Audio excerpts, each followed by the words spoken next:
So I'll just briefly, thank you for the introduction. I'm a corporate attorney. I do financings for companies in the U.S. and non-U.S. companies that come to the U.S. I help them do structure. We'll talk about that. Ashley is a tax lawyer, so helps with all tax aspects. I know there are some people that are funds here, and Ashley also does a lot on the fund structuring side, which is not a topic for today, but that's something if some people have questions after, she can also talk about that. Chris is an IP partner, and what I like about Chris is that Chris used to work at a company before he became a lawyer. Chris was the one that was hiring lawyers and hated paying legal bills, so knows how to use them sparingly, and I think that's how he practices as well. He understands, to be a minimalist, but to do what's really, really important. So I think, we have a good team here that can be very practical with any questions you may have. So we're going to talk, Ashley and I are going to talk about these three things: structuring companies with U.S. presence, setting up companies in the U.S., and then raising capital.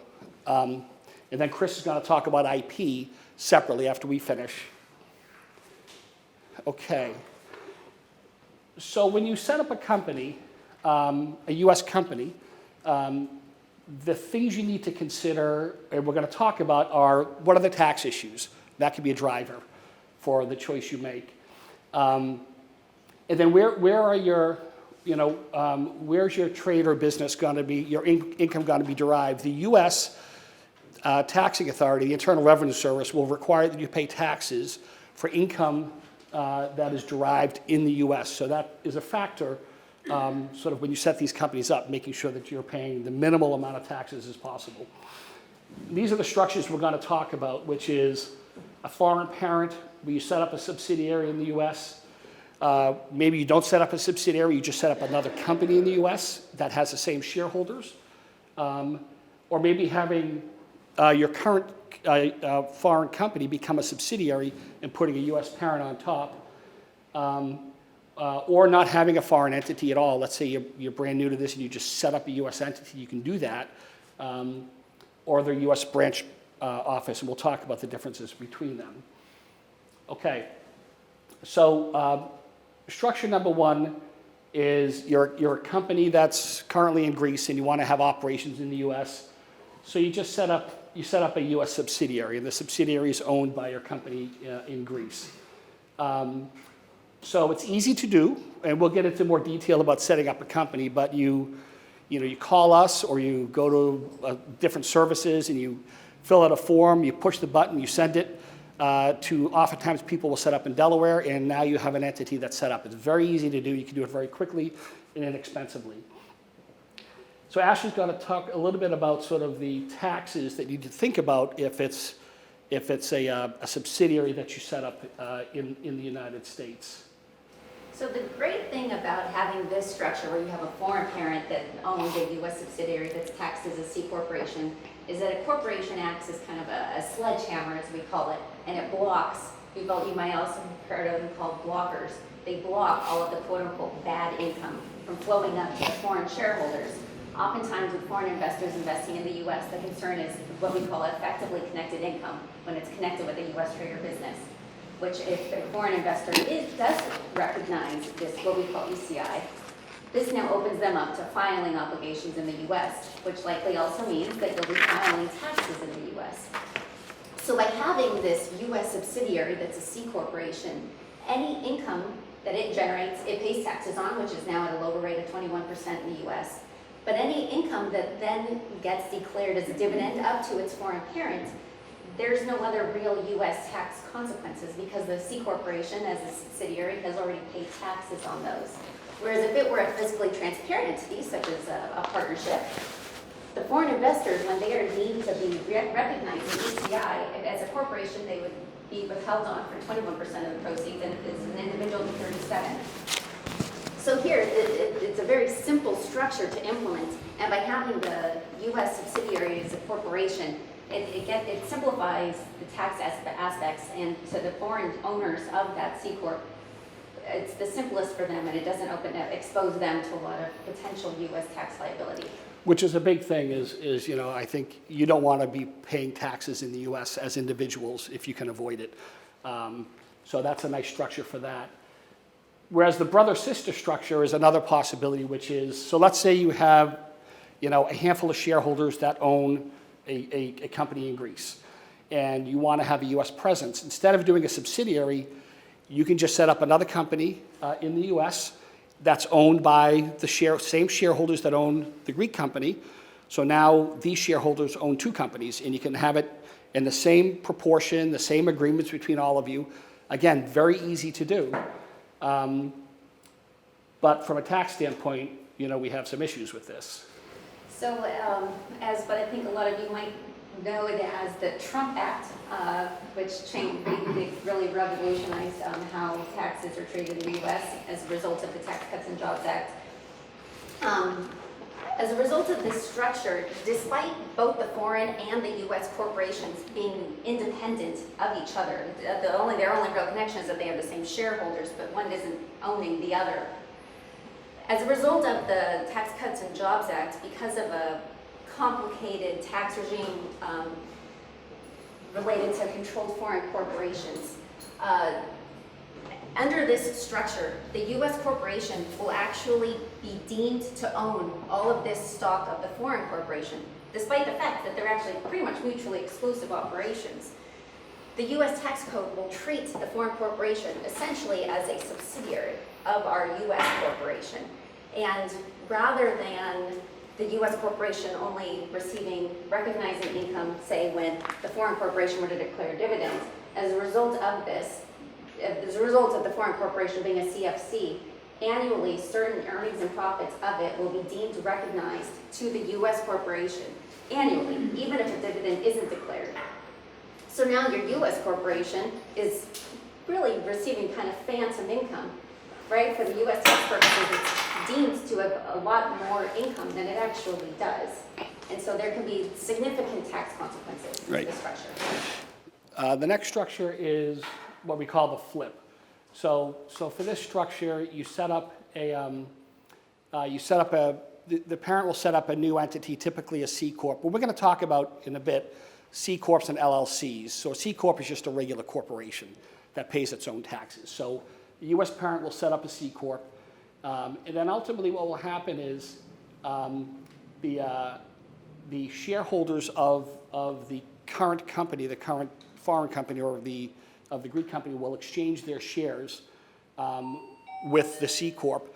So that what happens is the shareholders now own their equity in this U.S. company, in the U.S. C Corp, and the U.S. C Corp now owns all the stock in the Greek company.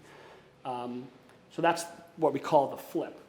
And the reason you do that is, oftentimes if you're trying to raise money in the U.S. investors may require that the entity they're going to put money into be a U.S. corporation. So you do it oftentimes for that reason. And there are tax implications as well with everything. So again, we run into the same issue that now we actually do have a foreign subsidiary of a U.S. company, and so now we actually have a de facto CFC. And so the same tax consequences as in the brother-sister structure are going to apply to this. So CFC stands for Controlled Foreign Corporation. Exactly. Right. The added wrinkle with this is that now we have a foreign subsidiary that's directly operating and likely running a U.S. trade or business, which triggers ECI concerns. So now our foreign subsidiary is generating ECI, which is subject to its own special tax regime under the tax code, and you're incurring increased tax that you wouldn't otherwise be having. So this can create excessive tax drag that you otherwise can't structure around. Okay.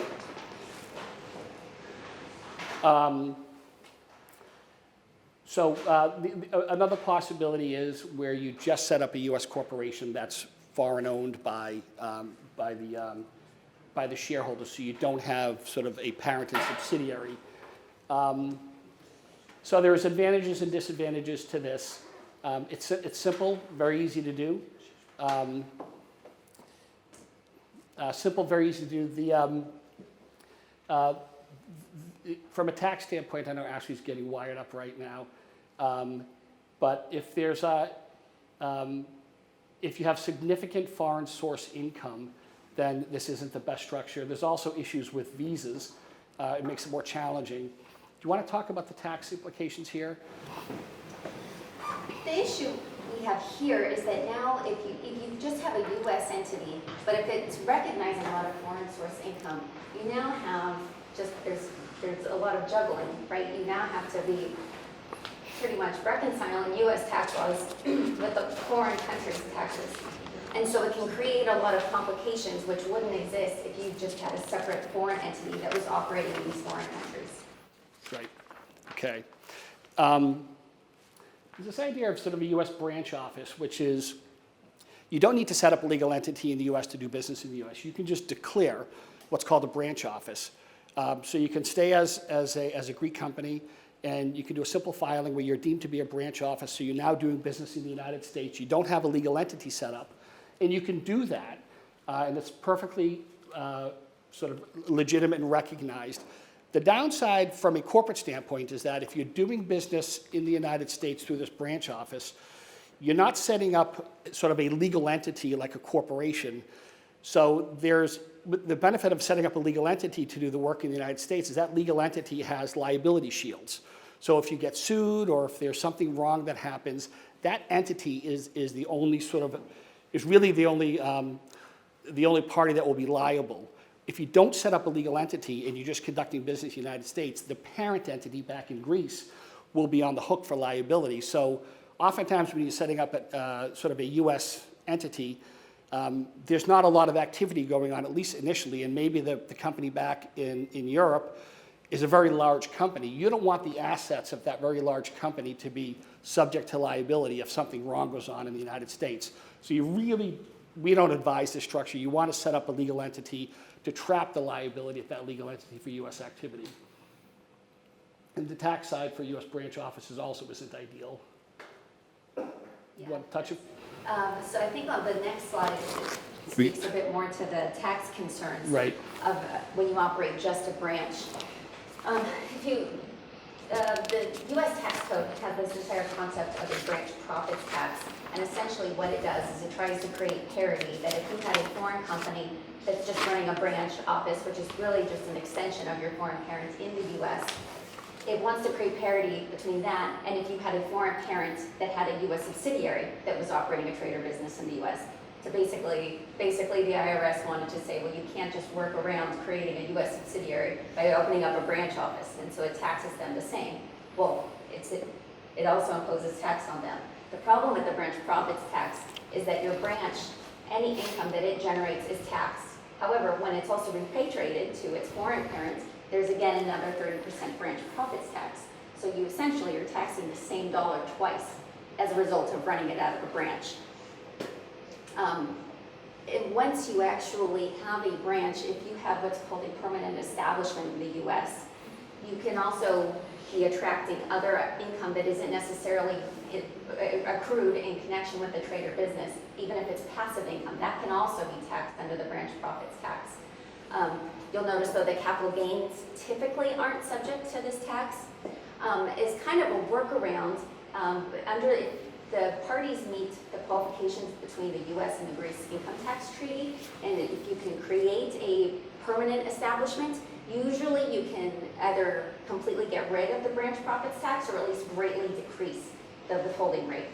So there are some ways to mitigate the consequences. So the reality is with any structure, there's, I think, a deep tax analysis that needs to be done. What makes the most sense from a tax standpoint, from who we actually are, what we're looking to do in the United States, and that will determine from a tax standpoint what makes the most sense. And liability always is a factor. You need to make sure that you're setting up the right structure that protects the assets of the company, and also your investors, and what do your investors and your shareholders require. So that will also be a driving factor.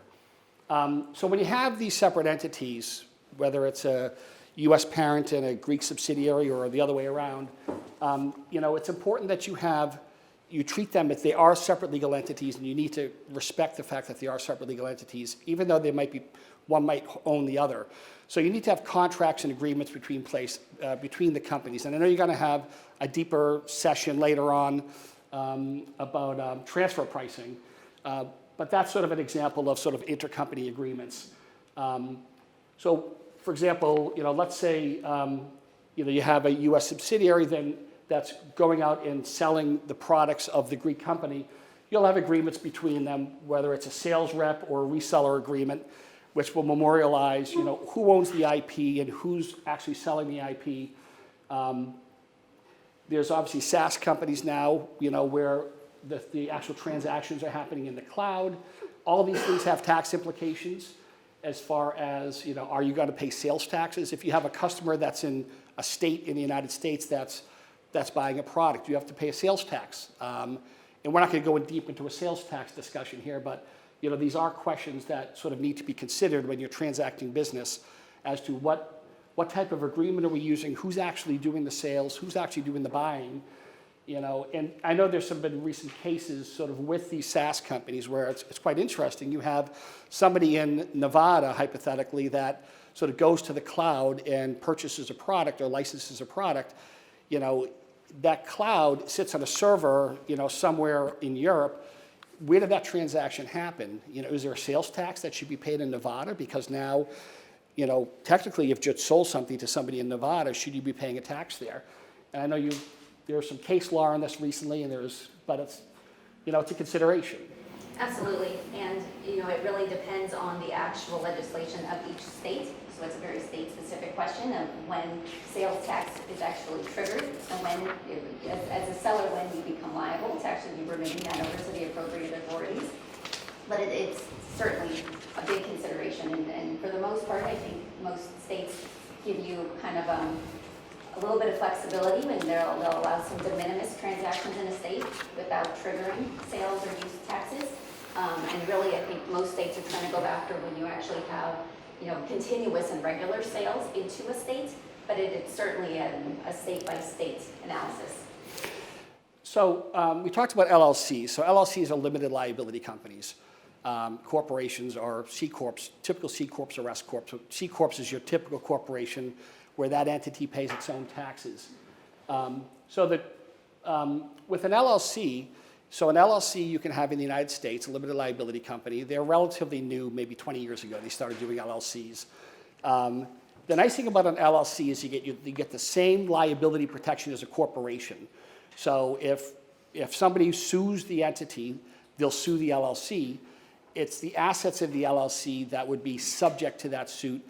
The owners of the LLC, the shareholders, are not liable, right? Same with a corporation. As long as you follow basic corporate formalities, that's why you set up a corporation. It's for limited liability protection, so the shareholders are never personally liable for something that a corporation does. The benefit of an LLC is an LLC doesn't pay taxes, so it's a flow-through for tax treatment, whereas a corporation pays taxes. So if you have a wildly profitable company, then you want it to be an LLC for tax purposes, because you're paying no corporate income tax. So everything flows to the shareholders, and the shareholders will pay a tax.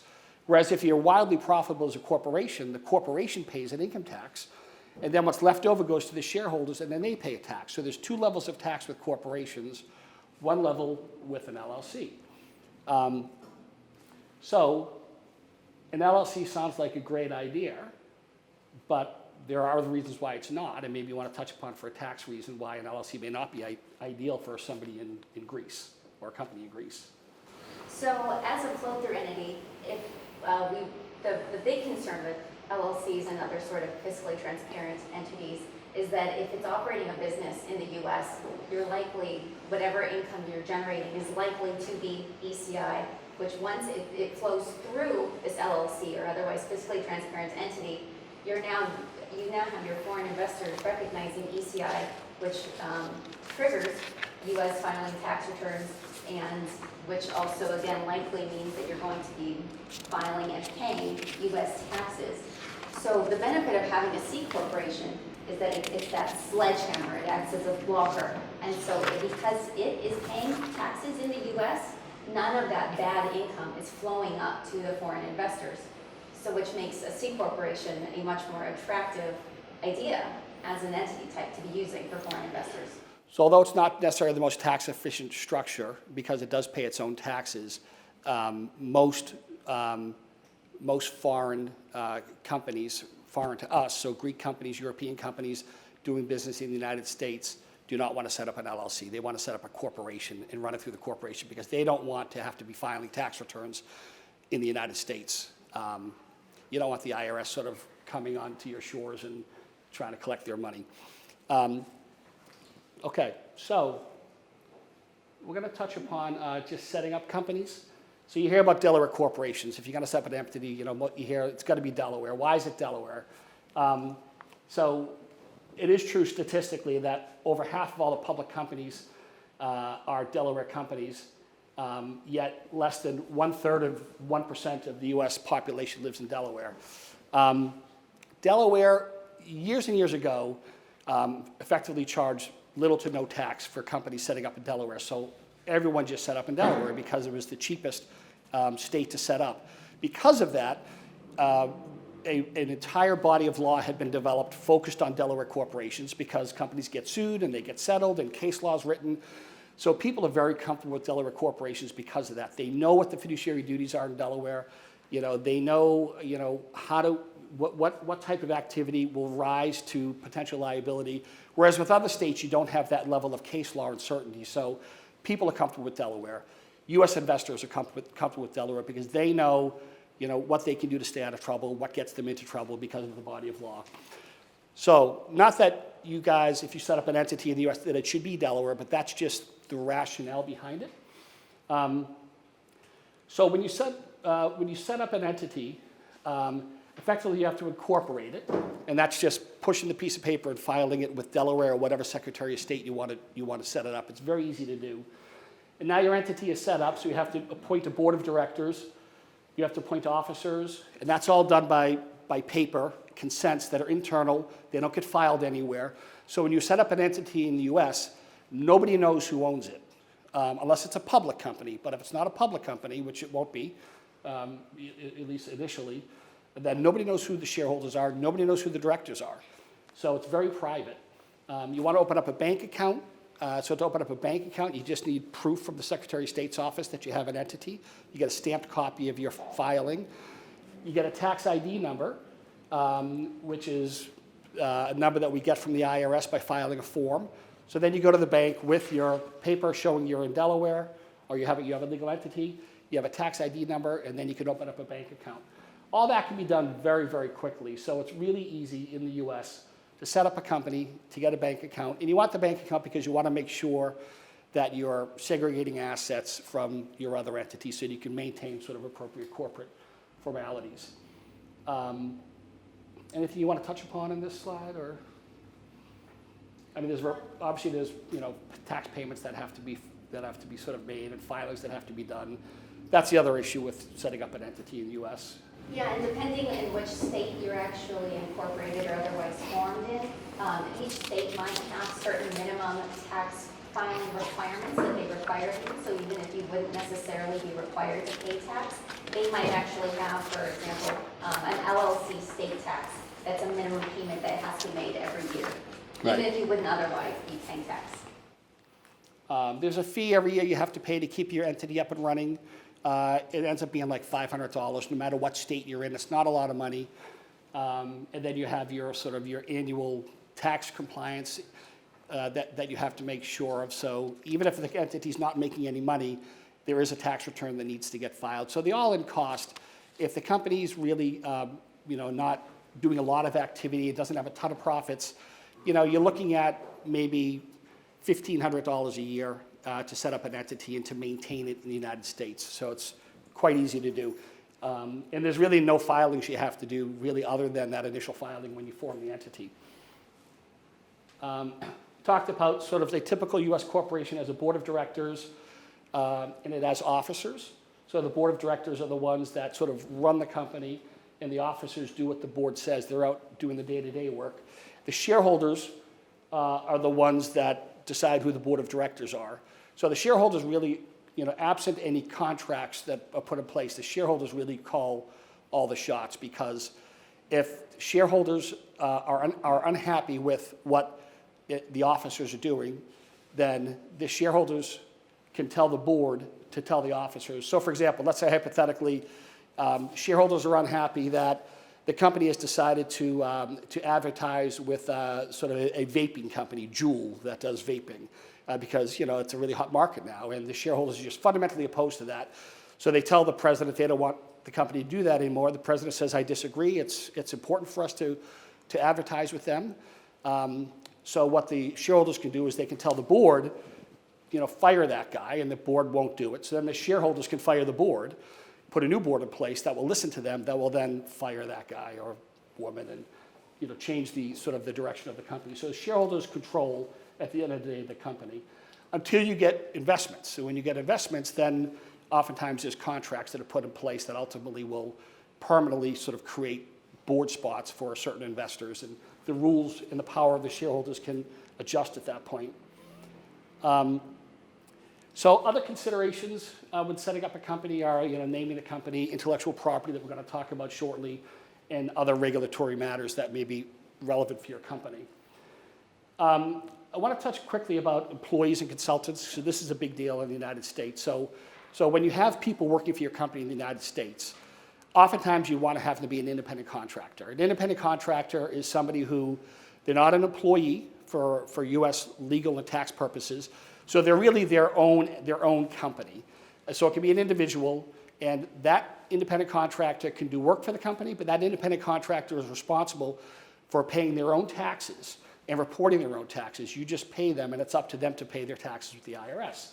So most companies would want to just have independent contractors. The problem is that each individual state has their own rules over classifying somebody as an independent contractor or an employee. If the person's coming to work every day and they're working just for you and what they're working on is core to the business, most states would say that's an employee, and you need to treat them as an employee, which means you have to do withholdings. When you pay that employee, you have to withhold a certain amount of taxes and give it to the IRS. And that employee is also entitled to a minimum wage in every particular state. So there's a certain amount of money you have to pay that employee, and there's also tax obligations. What will happen oftentimes is companies will mischaracterize or misclassify people. And then at the time the company is going to get sold, the buyer is going to do diligence on the company, and they're going to realize that you misclassified all these people, and there's a massive penalty that has to get paid to the IRS. There's also continuing liability in individual states if you misclassify somebody, where they can ultimately come back and sue you because you misclassified them, and maybe you didn't pay them what you were required to pay if they were an employee. And at least, and I know in the state that we're from, there's treble damages on a company, which means 3 times their salary is what you would have to pay that employee for misclassifying them. So it's a big deal that you classify people properly. Visas, I'll let Ashley talk about sort of the visa system and what make the most sense for your companies. So there's a number of different types of visas available in the U.S. The first is the B1. This is visitors for business. You are not allowed to actually be working in the U.S. and receiving a salary. This is more if you're just coming to the U.S. to open up a business. So it's much more on a temporary scale than you're just there kind of by happenstance for work. You're not actually working there. Next is E1, the treaty trader. This is if your foreign company is actually trading goods, services, tech, IP with your U.S. company, and it has to be an actual sizable amount of trading. It can't just be something de minimis, kind of in name-only trading. And the majority of the stock must be held by the nationals of the treaty country. EB5, this is investor visas. So this is if you're actually investing into the U.S., and you have to, it's at least $1 million, but you'll know at the bottom that will be subject to change later this year. You have to also be employing 10 U.S. citizens, and that they must be involved in the actual day-to-day operations of the company. F1 student, there's a few different approaches that an F1 visa can have. Usually it's the OPT, which is the optional practical training, which is something that's actually in furtherance of your degree. Normally these are good for up to a year, but if it's a degree that's in STEM, then it can actually be renewed for 2 years. Next one, H-1B. These are difficult to get just because in the US it's actually a lottery system, and so there's no real way to actually guarantee that you will be able to receive an H-1B visa. There's 65,000 of them that are available a year. There's an additional 20,000 each year, but that's mostly limited to higher education. L1. We'll talk about it a bit more in the upcoming slides, but these are usually intracompany transfers that are available to your executives, the managers of the company.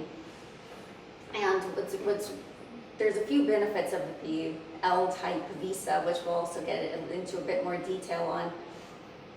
But it also is kind of a gateway into obtaining a green card in the U.S. if you actually want to be residing in the U.S. permanently, or at least for the foreseeable future. The last type of visa that we'll be discussing is the O1, which is an extraordinary ability. And there's actually regulations surrounding this type of visa that lay out what extraordinary ability actually means, and you have to actually meet at least 3 of them in most cases. So it's actually a very difficult visa to obtain. So the types of visas that are on the left column, these are your quote-unquote bridge visas, and these are the visas that are kind of that gateway into obtaining a green card or otherwise permanent resident status in the U.S. And the visas on the right-hand column are just much more temporary, where you're limited to your actual duration in the U.S. and where you're not contemplating actually residing there long-term. So these are the 2 main types of employment-based visas. There's the E1, this is the treaty trader. This is where you have to be a national of the treaty country. The foreign entity must actually engage in substantial trade with the U.S. company. The foreign entity must have at least 50%, or the actual people coming to work must have significant managerial authority in the company. It's renewable in 2-year increments, and your spouse is also authorized to work in the U.S. The O-type visa, there's a few different types. There's L1A and L1B. These are specifically meant for executives and otherwise managers. But there's also what we call the L blanket, which means that your foreign company as a whole is actually approved, generally speaking, that it has sufficient ties to a U.S. company. And it simplifies the process because now you only have to worry about the actual employees or managers obtaining visa status, rather than going and making sure that the company itself also has sufficient ties to the U.S. because you've already done it. So it's a much simpler process. Again, this is available to mostly just like the executives of the company. They have to have been employed by the foreign entity for 1 year in any of the last 3 years. So it actually does take a little bit of planning and ensuring that you meet the specific time requirements on this. They can be valid for 5 to 7 years, and so there's a little bit more comfort in knowing that it's not something that you have to renew every year. Your spouse is also authorized to be employed in the U.S., and your children can also come to the U.S. too. Great. So I'm just going to spend just a couple of minutes on raising capital in the U.S., and then we'll wrap up for questions at that point for our piece. So raising capital in the U.S., the question is, do you want to raise debt or equity? Are you raising it smaller rounds from friends and family, or maybe angel investors who are more sort of professional investors, or institutional capital, which could be venture funds like Marathon, or corporate strategics, which are sort of oftentimes a source of potential financing as well. There are these sort of crowd platform sort of ways of raising money in the U.S. that sound great, but oftentimes really aren't that practical and don't work that well. So on the sort of the typical types of investments, there's a straight loan, which is you borrow money, you give a promissory note, it has to get paid back. Debt is senior to equity. So if the company ultimately goes under, then loans get paid back before shareholders get paid back. But sort of for, at least in the emerging company space, investors want the benefits of equity, which is a significant return on your investment if it's a successful investment, rather than just 6 or 7% return of interest. Convertible loans are very typical in the United States for early stage investing. So that's when investors, we're not sure what the valuation is, we're not ready to sort of make that decision, so we're just going to put money in, take a loan back, and this loan is going to convert when there's an actual equity financing, a preferred stock financing.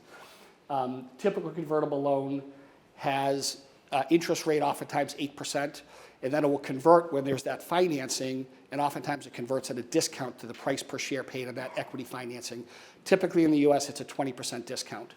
Convertible loans also have caps, so that oftentimes, an investor will put money in, get a convertible loan back, and it will say, my loan will convert when you raise money in a financing at a 20% discount to the price paid in that financing, but in no event at a valuation higher than blank.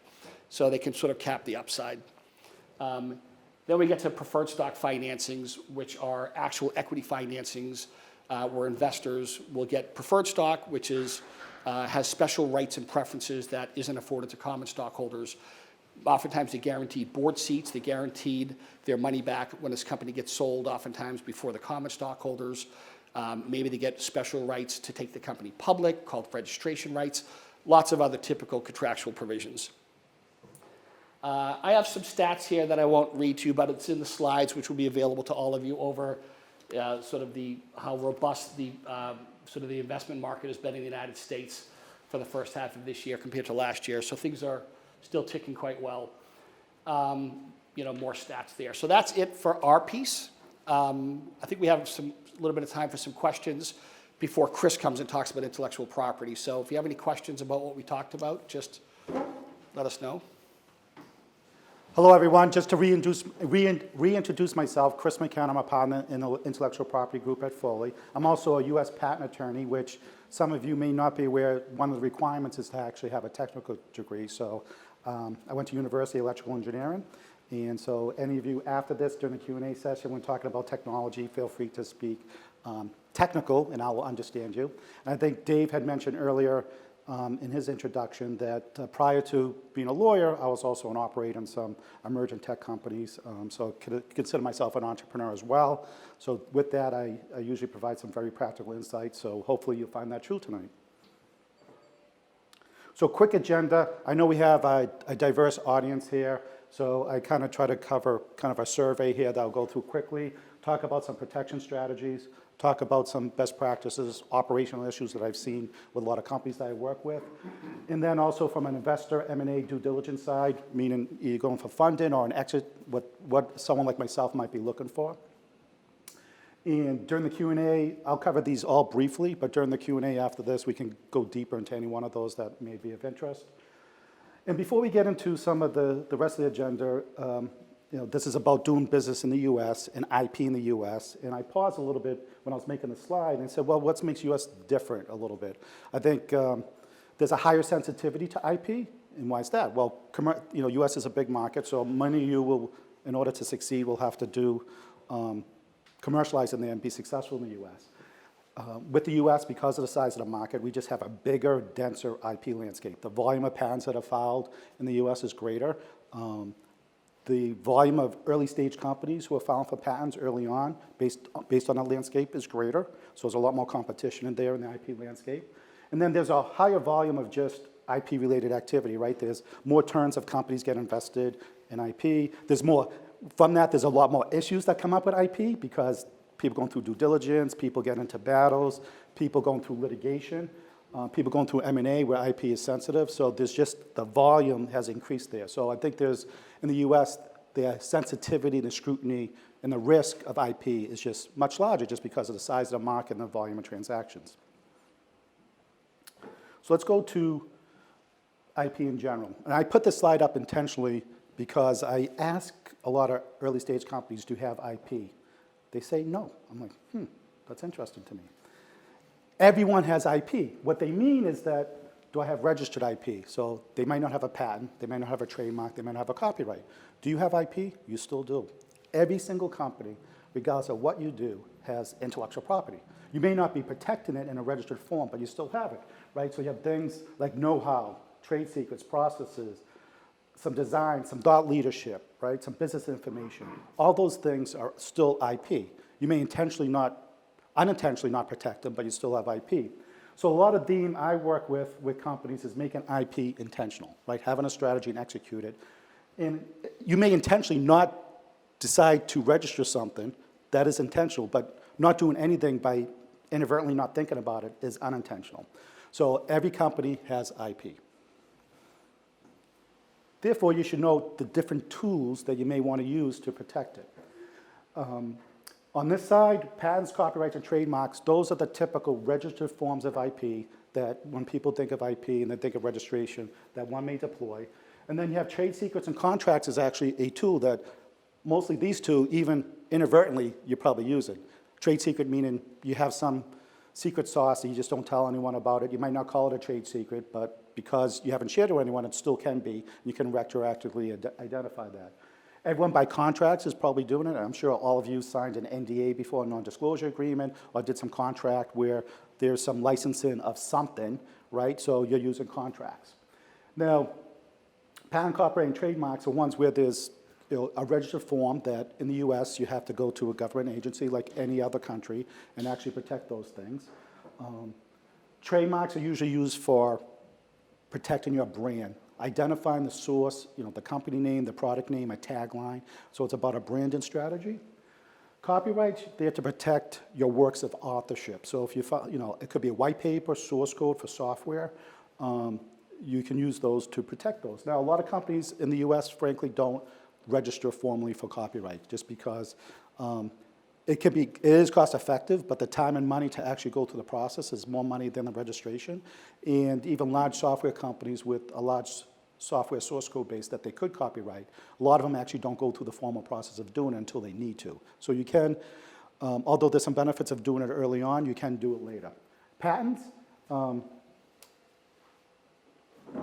is a tool that's very useful because it gives you a monopoly to exclude others from making, using, or offering for sale the very thing you're protecting. It's also more expensive.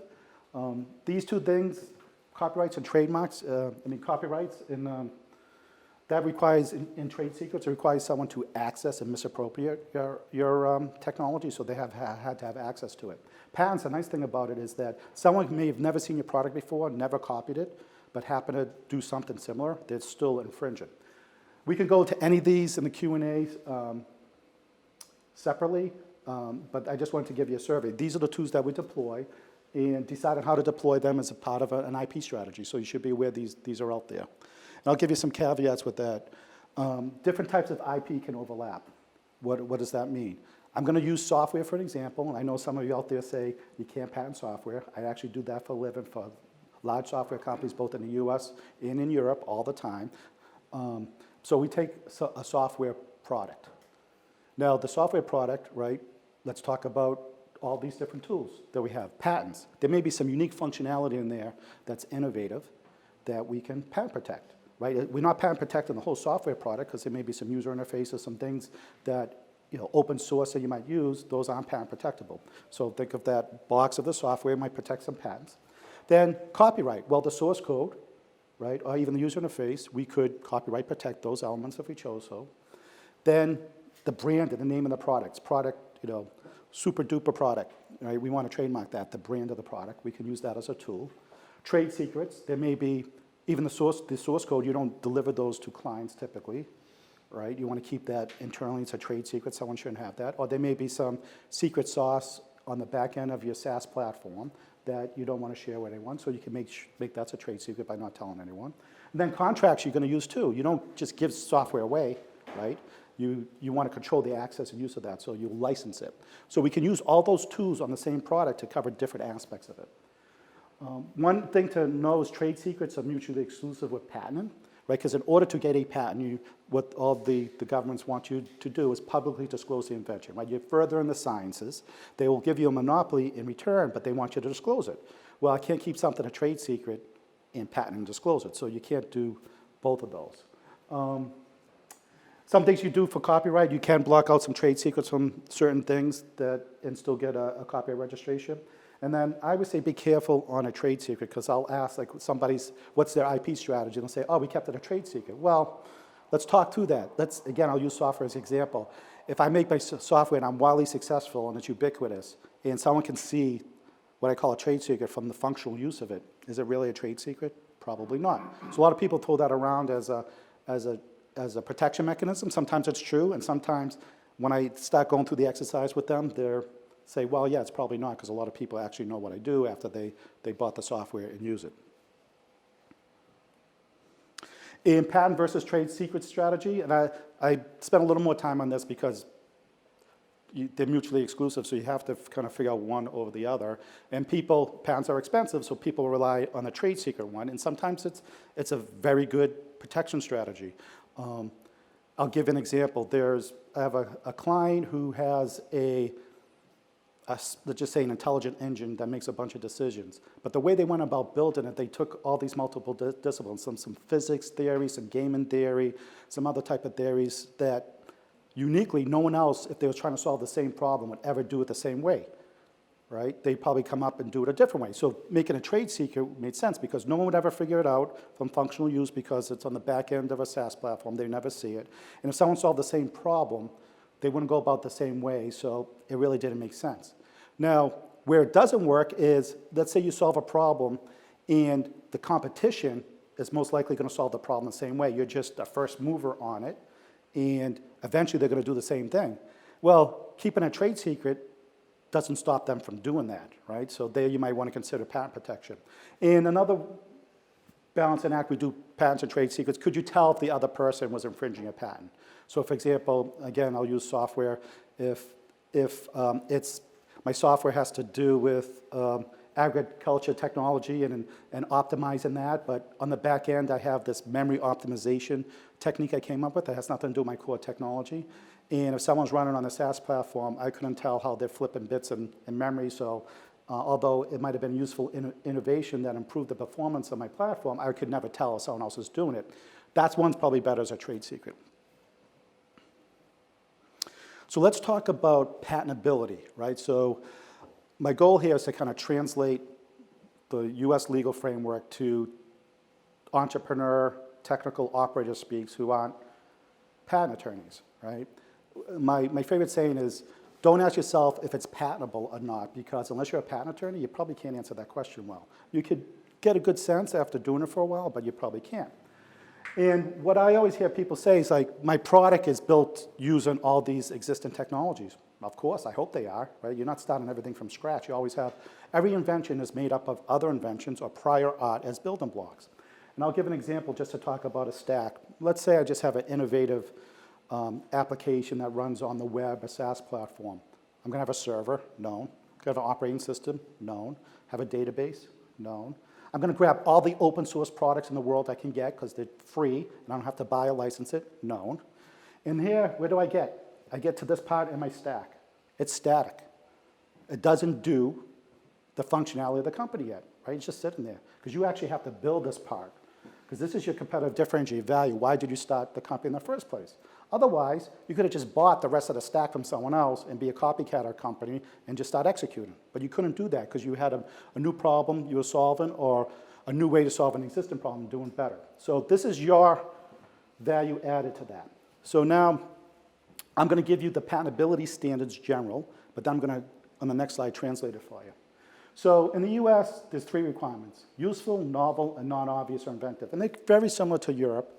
Useful, it just has to function, right? So let's throw that one away. Really have 2, new and not obvious. New meaning it doesn't exist anywhere in a published application, a patent, software product, another product, on a web page, anywhere where it's described.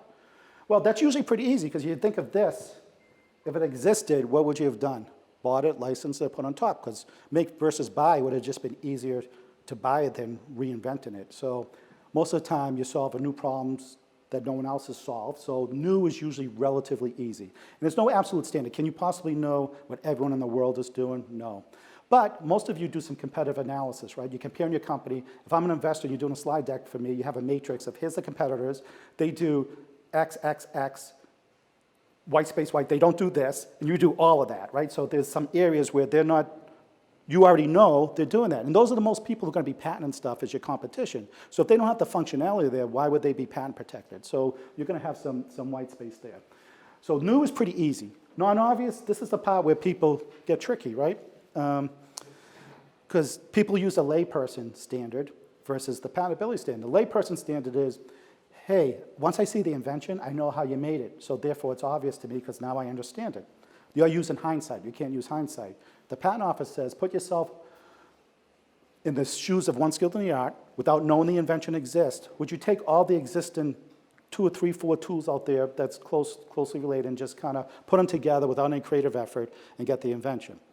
That's not really a binary answer, it's like a strategy, so that's where you have to work with somebody to kind of figure out, well, why was this not obvious? And so these are the patentability standards, and what we look for in things that we would talk about is like new functionality features that you put on your stack, new hardware, firmware, new interfaces, integration, new processes, and we would apply this patentability framework to help you formulate a strategy. So what I do with tech companies, hang on, let's see, wait, nope, is a different approach, right? Because I don't want you to ask the question, do I think it's patentable? Because know what will happen? You're waiting for a eureka moment, you'll say no and never talk to anyone about it, and you'll miss some opportunities. So I need your filter to be higher, right? So again, this is your white space, right? You have this stack that existed, that you licensed, bought off the shelf, did what you did, and then you actually probably spent a lot of your investment dollars building out the rest of the stack, right? That's where you're solving the problem. That's where we're going to focus on your white space. So your functionality, your new functionality on top of that, we'd ask, well, is it new? I would ask, do you have any competitors that's doing something like this, right? I think you should be able to answer that question. And then, does it have value, right? There's a lot of things in that stack that may be interesting and innovative, but something that goes to your core, right? What are you solving as a company? What's the company about? Let's look at those competitive differentiators and then figure out if we can have form a strategy of why that's not obvious and that we can protect that. So I work with a lot of tech execs and entrepreneurs to kind of go through this exercise, and it really can be very lightweight. You don't have to spend a lot of time doing that. But I do this intentionally because I've seen a lot of companies try to ask the question themselves, is it patentable? And they say no, and they move on. I've had conversations today. How many people think software is not patentable? I'm sure a lot of you think that. I can tell you, I patent software every day. I spend more time patenting software than hardware. So when you go into the States, all those early stage SaaS companies, all those software companies, those enterprise product companies, social media companies, ad tech companies, they're your competition. I can tell you right now, they're patent protected in their software, right? So when you come to the States, I'm an investor over there looking at competition. I'm going to be asking these questions, right? And we'll talk about that earlier in the slide when I do IP due diligence. What am I looking for? So if you came in and said, hey, we can't patent software, that would, as representing the investor or the buyer, say, well, that's not true. I put this slide in because another thing people forget about IP is data. I actually think it's kind of the new form of IP currency. So a lot of you are solving a problem, right? So your first order of monetization is, hey, I get a great ROI. You buy my product, you're going to save a bunch of money, you make money with the functionality itself. So you're going to make money doing that. You're going to get revenue and whatnot. But a lot of you are collecting data, right? We'll talk about like an edge device or an Internet of Things device. You have a lot of sensors out there. You're multi-tenant, and data's coming through. That's a second order generation of monetization that downstream you have all these unique flows that you learn some patterns in that digital exhaust about that, A, it's going to help your platform if you have an artificial intelligence engine or some kind of engine that's going to get better for everyone because you're going to optimize. But then you might be able to do other things with the data, create higher value services with analytics and dashboards and whatnot. But you need access and rights to the data to do that. And people think of data as a block of data. Like someone talks data just like it's one thing, right? And here I have an example of a structure. Again, we'll use like Internet of Things. I have, say, some sensors at a farmer's location that's sensing their data, right? And it's going to come through up to a scalable SaaS platform that's going to digest it, create more data out of it, and then it's going to spit out reports and whatnot. So it all starts from here. Who owns this data? So I'm the farmer. Farmers or fishing boat operator. I'm very sensitive about my data. I own it. You're in there measuring my farm. I want to know what the data looks like. I want to control my data. But I have a device out there. My device is generating data about that data. So right here, we already have a dichotomy of data. That data blog that everyone's thinking about, it's coming through. Some of it should be the battery life on my device. That's my data. The temperature or some parameter about the soil is their data, right? So that comes in here. And then our software has obviously generated more data about that data, right? Averages, metrics across multi-tenants and whatnot. So this is something to think about data governance, because data is just not a big block that one person owns and the other person owns. It's going to come through, and you have to think about your licensing model, your data governance model, so that, and right from the get-go, so that downstream you have the right to do what you do. And it could be even simple as, for example, if I have an intelligence engine, artificial intelligence that gets better because I know multi-tenant data, right? So I can find out averages and geographies and whatnot. I need the right from, if the, say, in that case, the farmer owns this data and he's giving me a license, what was he giving me a license to? Do I have the right to actually do this, sell this, right? So you got to build that into your licensing model. So just kind of wrap up the IP protection area. IP strategy, first have one, right? Make IP intentional. Even if you're not going to protect something, saying it's intentional. I can say, for example, I'll do an IP due diligence call, ask the CEO, did you file for IP? What's your IP strategy? Well, because of X, Y, and Z, or the way our business operates, we're more of a branding strategy, we're playing catch up. Right now, we didn't do it. I could tell they thought it through, and they intentionally did not do it, which is a fine answer. And as long as it makes sense to the product and services you delivered in the marketplace. But just make IP intentional. Also make it, it's also part of your corporate resume. I'll share this other story. A lot of entrepreneurs or tech execs I go up to and say, what's your competitive differentiators? They'll say, we're quicker, better, easier. Well, you're selling, someone's selling some, hardware accelerator, and this one's selling some IoT sensor system. You both said the same things in different domains. That doesn't make sense. So how can you, I would say, going through the IP strategy helps you tie those business competitive differentiators. What's the technology that's enabling them? Why is it better? Well, it's better because we're the only ones who do X, Y, and Z. Why is it faster? Because we did this special pipeline that makes it faster. So helping those stories come together, I think, strengthens the resume. And then on top of it, if those competitive differentiators, those technology enablers are truly enabling those business values and having some kind of IP strategy like patent protection just strengthens that. Because we're the only ones who do X, Y, and Z functionally that gives us these great results, A, B, and C, and our IP strategy is to protect this in a certain way. So develop an IP strategy, again, looking at all the tools and figuring out which ones to apply. And kind of taking what I taught you about, don't ask the question, what is patentable, looking at this with a different lens, and then having conversations with a provider, someone, a trusted advisor that might help you come up with a strategy there. And one thing people need to do also is do it all the time, systematically, right? I know most tech companies don't have a chief patent counsel, they don't have even a general counsel. They're maybe $100 million in revenue, they'll do that. So it hangs off someone's executive's hat. Someone could be CTO, CFO, or whatnot. Now, what will happen is, and I do see this from IP due diligence, someone says, hey, I got to get your funding. Let me file a provisional application, one patent application. They go execute. 3 years later, I'm looking at them like, wait, you filed one patent. Like, what have you been doing in the last 3 years? Have you been innovating? Yes. Well, where's your IP protection? We kind of forgot about it. So they do the set and forget mentality. So what I suggest to people is making it systematic. And it doesn't take a lot of effort, right? It really doesn't. Most of you have a product roadmap. You only can build so much content at a time, right? And you know what you're building. It's either a maintenance release or we're adding these core features because they're competitive. So it's actually a short laundry list to look at to decide whether or not I'm going to take any action on that. So I can tell you, how do these large companies that we represent, like Facebook and Google, develop large patent portfolios? They're taking the same product, and every time they build new features to it, they stop and pause. They look at all the innovations for that. Even though they protected generation 1.0, they're on generation 2.0. They go through those new features and patent protect those, and they continue doing that. So you build up more picket fences. So make it intentional, determine what to protect, and do it on a regular basis. So let's talk about some best practice and operational considerations. I think I messed that up there, so, oops, sorry.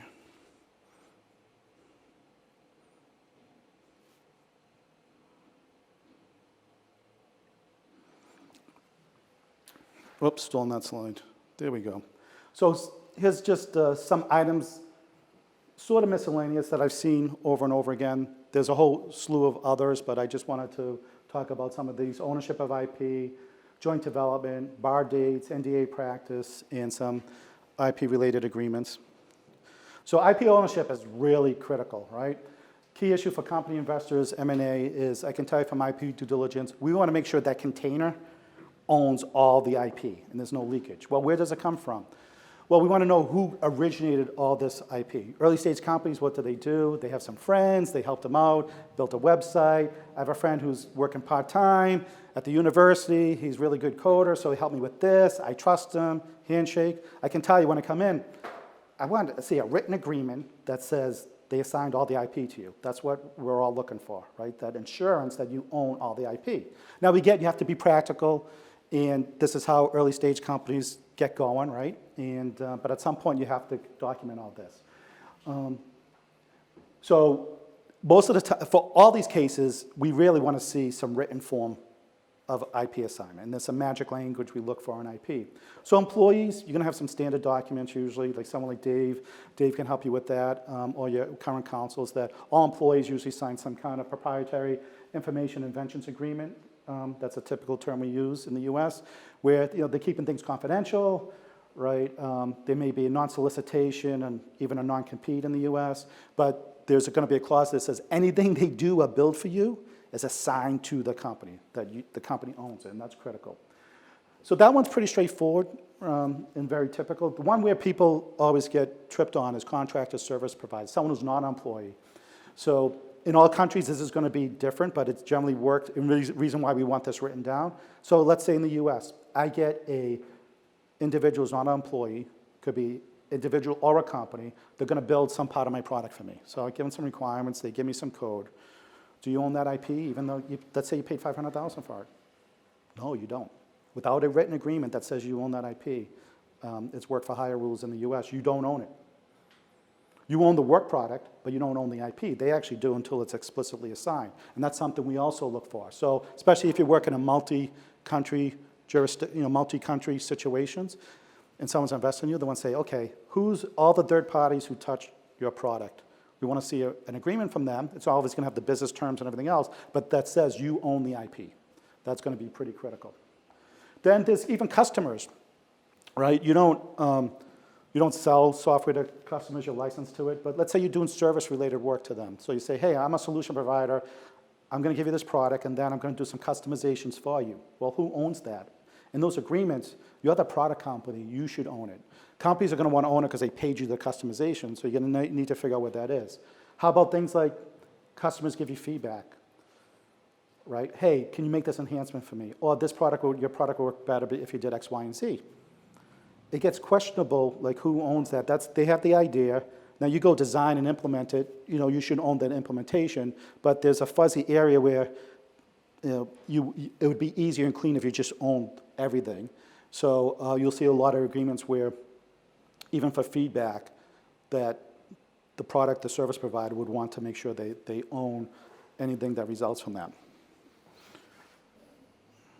Partnership joint efforts. This comes up a lot, right? Look, any emerging tech company looking for strategic relationships, why are they good? Big companies have a lot of resources, right? They have marketing and sales channels, they have money, they have talent, they have knowledge, all these things they can help you. So it's very exciting because it can be, instead of going out to an investor, right, you're going out to an early stage company, as an early stage company, going to a strategic partner is going to help you move the needle. I can tell you, most people don't think about IP because they're just so excited to get the deal because commercialization is going to be great, they can create new channels, awesome. A lot of times they actually don't work out as you envision. And what happens, what people comes in IP, they just say, oh, we'll just jointly own it, or you own yours, or they just touch upon it. They don't actually think it through, and it's going to become a sticking point. So if I'm a big strategic and I'm going to pay you like non-NRE, non-reoccurring engineering costs, and I give you $1 million, my first contract I give you is say, I own the IP, I'm paying you, right? They're thinking like you're a service provider. But on your side, I'm representing you, you're a product company. I'm building this to accelerate my product roadmap for you so that you can start using this. This is content I'm going to have my product to own. What do you need? You need to own that, right? Someone else can't own that part because that's the core of the company. And And then downstream, when we're doing due diligence, we're going to be looking at those issues like, wait, you gave an IP license, someone else owns some of your IP and they can compete with you? Why am I going to invest or buy you? I'm going to have a new competitor, and they're actually big. They have a lot of money and resources, right? So the moral of that story is it's very exciting to have those relationships, right? And they can be very good, but you need to make sure what's important to you. And most of the companies, it's really going to be about your IP, your product, making sure you own that. That's why they're interested in you, right? They have money to execute and do the sales channel and all that, but you have something special for them, that's the IP. So you want to make sure you're thinking that through, even before the term sheet. Like when you walk in the door, you know some of the parts you're not going to give up on. Okay, I'm not doing NDAs. You know, some of the operating companies, I think you guys get what non-disclosure agreements are, right? You're making sure that anything disclosed, they don't have a licensed IP, they can keep it confidential. What some young companies have an issue with is like when to do that, right? You're in a sales process, right? You don't come out the door, I just met somebody and say, hey, sign this NDA before I talk to you because I'm afraid of IP leakage. Well, no one's ever going to talk to you because you need to tell me something more about your company so you get me interested, right? So you never get to risk zero. You just can't. So you have to socialize with any stakeholders. It could be customers, investors, talent, service providers, somebody that you're going to be sharing something about your company. You're just careful how much you share. You don't want to share too many details. But sometime during that process, it's also a test of relationship. You're going to get to a meaningful point like, I'm starting to feel really uncomfortable because now I got to really tell them a lot about my company. Also want to test how serious they are a relationship with me, because if you give them an NDA and it's in the right part of the process, and they're really interested, they should have no problem signing it because it's very common, right? So it should be mutual between both companies, and it should be done at the right place, and that's just good practice. Why do we have it? And we'll talk about this a little bit in the next slide, is avoids IP disclosure, right? So that there's some rules about patenting in the US and outside the US. If you disclose the invention, you can't, some countries give you a grace period, some don't, you can't patent it. So that will help you, avoid those situations. One thing I always bring up here, because people think non-disclosures do more than they do, right? They just protect keeping the information you share confidential. I'm a techie, a lot of techies in here. What happens, you get a bunch of technical folks in a room. Get to a whiteboard, you start sharing ideas. So let's say I'm company A, you guys are company B. I'm up here showing you my product. I say, hey, my product can do features A, B, and C. And your engineering head goes on, okay, can it do D and E? Yeah, that'd be great, we should do that. Okay, that's confidential information that we keep confidential. Who's the inventors for A, B, C, D, and E? Company A and company B, right? So it doesn't stop from joint collaboration, things to be wary of in those situations, right? So it's meant to be confidential, but it doesn't protect like inventorship. So a lot of times what I'll say in this one, just to give a little practice tip, is that if you go in a significant relationship where either joint development or you're looking for somebody strategic or some other situations where my product is at this point in its life cycle. I know I can do, if I had more money, I would have done D&E, right, before they told me to. So if I'm walking that relationship, why not protect that so I know that before I walk in the door, right? So a lot of times in those significant relationships, we actually pause, make IP intentional and say, what do we know already, right? We're innovative. We're just waiting for more money in our product roadmap to do that. Let's make sure we protect that before we go in there. Now, one way to do that is patent protection, and there's some tools to do that. Commercialization of IP. Now, IP is involved in a whole bunch of different agreements, right? And some of these, most of you are going to know, software license, SaaS license agreements, terms of use, service agreements could be used on your website, a mobile app, proof of concepts, beta, demo agreements. These are also sensitive too, because a lot of people, hey, I want people just to use it. Okay, so you just give it to them. What are the terms of that? So I can tell you as that IP lawyer, if you just gave me something, your product to use, have no terms, in theory, I could do what I want with it. I could go put it on a website. I could reverse engineer it. You didn't put any control of it, right? Now, you probably trusted me not to do bad things, but, right, even those agreements need to think about IP, because what's going to happen? I'm going to do IP due diligence on you, ask you who gave access to. Oh, yeah, we gave some people. Where's the agreement? I don't have one. Okay, let's think about that. Then you might have to go back and ask for one, right, in order to get the deal done. They may not want to sign anything now, because why do they have to? They didn't pay you anything, it's nothing, So thinking about those things. So IP, I can tell you some of my reseller distributor agreements are very particular too, because you start thinking about what control and rights they have. If I'm giving a distributor and I'm giving them some freedom to sell this, well, I also want to control. I just don't, I just don't want them to do what they want with it willy-nilly. I want to control what they do with it, either the pricing, who they sell to, the field of use, where they sell, how they sell, tech support. There's a whole bunch of things to think about. Now, a lot of you will, just to get deals done, right? There's the practical realities. I want to go make money, right? And there's a whole bunch of business terms in there that you probably feel comfortable doing. But I can tell you, some of my clients they pick what's very practical, right? So what are some practical things to think about? IP is going to be one of them. I have a client, they're very sophisticated. They just have me look at the IP clauses because they want to make sure, especially when it comes from the other side, that that's their core property. They might think about things like limited liability, typical ones like liability for data breaches, for confidential information breaches, for infringement, some other areas. So, we know you have to be practical, but there's some things you should have in your mindset that I'm going to make sure I protect every time. And what's some term considerations, right? Contractually control the use of IP. Could be the scope of use. Can they only use it internally, right? Can they use it externally? Can they use it with affiliates, subsidiaries? What are some rules there? Assignability. Or sub-license becomes an issue. Do they have the right to license it to somebody else? Like a reseller distributor, you'll license it to them to go license it to the direct customer. So I'm licensed to them, there's a sub-license there. So understanding the controls and use of that. Assignability always come up. Dave and I will work on a deal. You get it acquired. And you have a bunch of agreements out there. And the agreements aren't assignable. But they're large deals. Like, hey, I'm getting $10 million a year from this customer. Well, the buyer wants you to still have that $10 million a year revenue. But it's not assignable to them the way that the acquisition's going down. So you have to go back and ask them. So sometimes it's okay for not to be assignable, but those are things to think about. Respect the party's background IP, right? Sometimes, if you're a service provider, you might, by way of delivering the service, have some tools or templates that you use in the background to do that. Again, if you don't control the use of it, you just give it. They can do what they want. You want to control that. So background IP is anything that I have in my toolbox that I own, that when I go in to provide, that I want to make sure I control the use of. Again, we talked about services and feedback. Data governance is also a big area. Again, that data governance model and that digital exhaust, who owns what data. Obviously, privacy and security become a big issue, data breaches and levels of security. Privacy, are you collecting personally identifiable information of individuals, other things to think about. Indemnification for infringement. And usually these two, data breaches and indemnification, in most agreements in the US, the other side's going to try to have no cap. What I mean by no cap, like it's unlimited liability.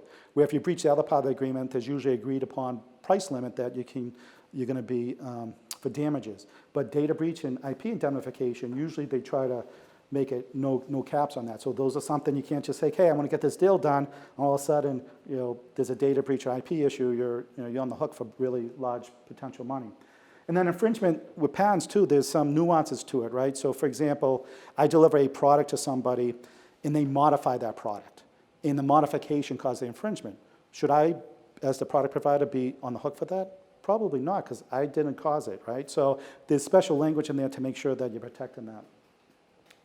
But IP is probably integrated into lots of your operational agreements, and it's just to be sensitive to that, and especially if you're getting agreements from the other side, because I can guarantee they're more favorable to them than you. So let's just talk about IP due diligence for a bit before we wrap up. So I do this both on, I represent companies in developing their IP strategy and executing that, but I also represent investors and acquirers on the due diligence side. And I can tell you the things that I look for. Identifying all the IP assets, if you have them, right? We want to make sure, again, all the IP is in that container, make sure there's no leakage there.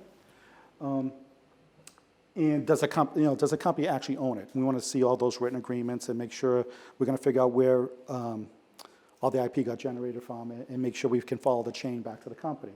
Then analyze the scope and strength of the IP. This is about strategy. The company delivers products and services A. Here's their either registered protection mechanisms or contracts. How well do those line up, right? You could have a patent, for example, on generation 1 technology that's obsolete, and you never filed for, I've seen this before, never filed ever again. You've been operating for 10 years, and you say, hey, I have a patent. But the patent doesn't protect anything you're doing now, right? So there has to be alignment there. And then always a big concern is third-party IP risk. We talked about the IP landscape, just kind of the volume of litigation, right? So if I'm an investor, do I want to deploy $2-3 million in you if you're going to get sued by somebody, right? And then patent litigation could cost 7 figures and chew up a lot of that. So they'll be sensitive to those type of things. So we understand where you sit from a posture perspective in the landscape. Are you in a litigious landscape? So all the competitors have lots of patents, you have none, and they have been in patent litigation? Or is IP a strength, meaning you have a bunch of patents, no one else does, so you're actually the more attractive target in this situation? So IP diligence readiness, things that I, kind of top 5 things to think about. What is your IP strategy? Do you even have one? Do you own your IP? So thinking about all that IP leakage, making sure that where all that contribution came from is back to the company. Data, is data important to you? So if it is, let's come up with a governance model. And then really think about your product differentiators and how well does your IP strategy fit them. So example, if you're faster, better, easier, what are the functional technical enablers for that, and how are you protecting those? And then how do you look towards the competitors, right? Where do you sit in the landscape? Do you have IP protection and differentiated there that supports that? And then third-party landscape, what's the risk there? What's a risk profile? Is it a low-risk profile because none of the competitors have IP, patents, and no low litigation, or I'm a high-risk profile, right? So those are things to think about.